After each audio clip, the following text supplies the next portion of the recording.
এক গ্রামে বাস করত এক রাখাল, নাম তার রবি। সে প্রতিদিন তার গরুগুলো নিয়ে বনের পাশে বিশাল মাঠে ঘাস খাওয়াতে নিয়ে যেত। সবুজ বনে হেঁটে চলি আমার গরু নিয়ে সাথে, কি আনন্দ আজ এই পথ। রবি গরুগুলো মাঠে ছেড়ে দিয়ে গাছের নিচে বসে থাকত। একদিন সে একটা দুষ্ট ফন্দি আঁটল, মানুষের সাথে মজা করবে। যেই কথা সেই কাজ, সে চিৎকার দিয়ে বলে উঠল, বাঁচাও বাঁচাও, কে আছো, বাঁচাও আমাকে, বাঘ বাঘ। বাঁচাও বাঁচাও, কে আছো, বাঁচাও আমাকে, বাঘ বাঘ। রবির বাঘ বাঘ চিৎকার শুনে মাঠের কৃষকেরা তাকে বাঁচানোর জন্য দৌড় দিল, কিন্তু গিয়ে দেখল রবি, বাঘ কোথায়? বাঘ তো আসেনি, আমি তোমাদের সাথে মজা করছিলাম। এসব নিয়ে কেউ মজা করে, আর এরকম করবে না। এই চলো সবাই। বোকা লোকেরা, আমি মজা করলাম আর ওরা বিশ্বাস করলো। আকাশে বাতাসে। এরপর সে সন্ধ্যার আগে আগে বাড়ির পথে রওনা দিল হাসি খুশি মনে। এরপর সে আজকে দিনের কথা মনে করে খুব মজা অনুভব করতে করতে ঘুমিয়ে পড়ল।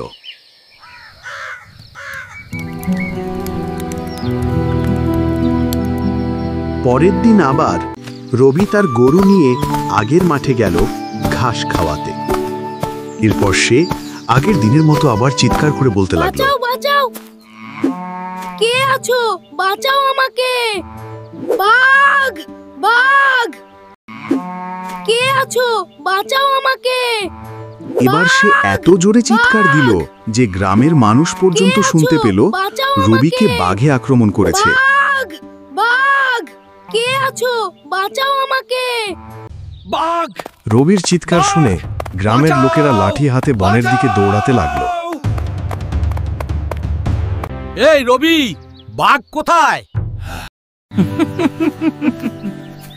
আরে আমি আজকেও তোমাদের সাথে মজা করছিলাম।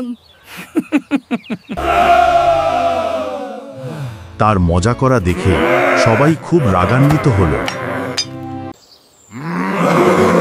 লোকগুলো রাগান্বিত হয়ে যে যার কাজে ফিরে গেল, আর রবি বকা খেয়ে মন খারাপ করে গাছের নিচে বসে রইল।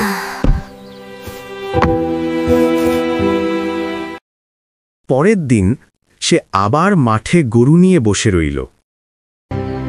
এমন সময় এক বিশাল বাঘ পাতার ফাঁক দিয়ে উঁকি মেরে দেখছিল গরুগুলোকে। আস্তে আস্তে বাঘ তার গরুর কাছে চলে আসলো।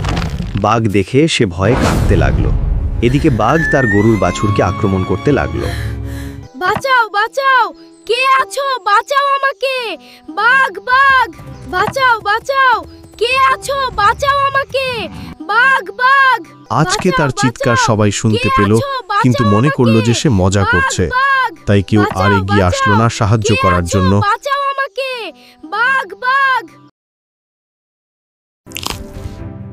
এদিকে বাঘ তার গরুর বাছুরকে বনের ভিতর নিয়ে খেয়ে ফেলল।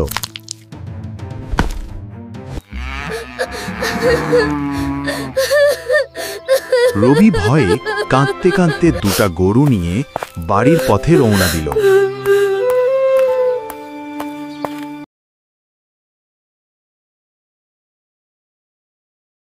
শুনো, যে বারবার মিথ্যা কথা বলে সবার বিশ্বাস হারায়, সে বিপদের সময় সত্যি কথা বলল কেউ তাকে আর বিশ্বাস করে না। তাই আমরা কখনো মিথ্যা কথা বলবো না। বন্ধুরা, কেমন লাগলো গল্পটা? নিশ্চয়ই ভালো। এরকম মজার মজার গল্প দেখতে এখনই সাবস্ক্রাইব করো। কেমন? ধন্যবাদ তোমাদেরকে।